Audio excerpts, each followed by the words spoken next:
Um, Next question is from Music Kid 96, and it's a long one, so brace yourselves, okay? He says, "Hey Phil, as you know, gaming has advanced in many ways over the past several years. Photorealistic graphics are blurring the line between reality and fantasy. In-game music is now being recorded and performed by symphonic ensembles as well as well-known musicians, and powerful new technical achievements are being reached every single day. These are considered by the gaming community to be positive advancements for the most part. However, there is a considerable amount of debate over the advancement of storytelling. I can't speak English today. Storytelling and narrative in games. Games such as Heavy Rain, The Walking Dead, and Beyond Two Souls are considered masterpieces by many gamers because of their unique and enthralling narrative experiences. But on the flip side, on the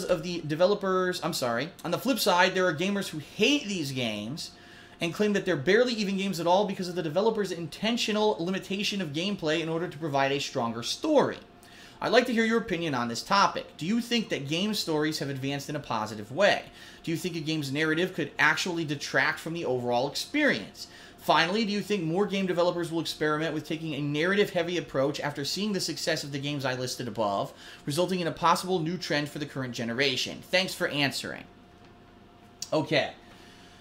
This is a hot topic within the gaming community, within gaming in general, is gameplay, story, balance. A video game, is supposed to be something that is digital, that has interaction, okay? But no one can seem to say, is there a criteria that there should be this % of interaction gameplay and this % of story narrative? And you've got games that really, really push the envelope. Some people said Beyond Two Souls couldn't even be considered a game because technically you can't lose. There's no way to die in the game and fail. You have to continue on no matter what. What about games like Metal Gear Solid 4, where Hideo Kojima put in like some ridiculous amount of hours and hours and hours of cutscenes in between the interactive segments? What about a game like Heavy Rain, where really, again, yeah, arguably, the gameplay is kind of secondary versus a murder mystery that's going on, and that's really what's enthralling about this game.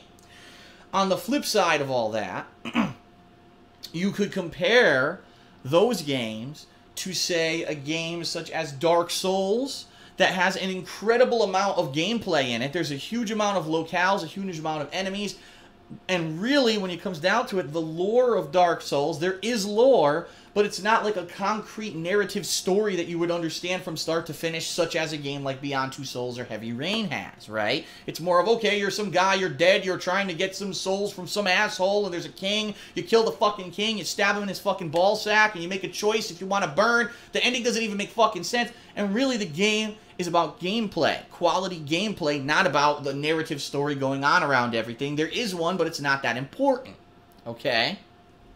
So, really, when it comes down to it, it's going to be dependent upon the gamer and your preconception of what a game should be. For me, as a person who grew up in the 80s and 90s where games were predominantly gameplay-based, but then when I got immersed in things like Final Fantasy and Chrono Trigger and Secret of Mana and Earthbound and all those RPGs that, yes, there was a gameplay element, but there was also a heavy story-based element, I had the luck to be seeing the best of both worlds. Street Fighter is 100% gameplay. There's no coherent story behind Street Fighter besides, you know, that M. Bison's a dickhead, Akuma's a powerful asshole, and Chun-Li has giant fucking legs. That's all you ever knew about Street Fighter. No one really cares about the definitive lore of Street Fighter. It's all about the gameplay.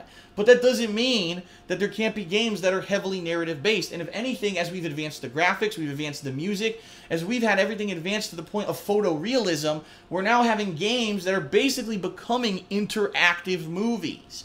And I think we're pushing the boundaries of what is a game and what is a movie.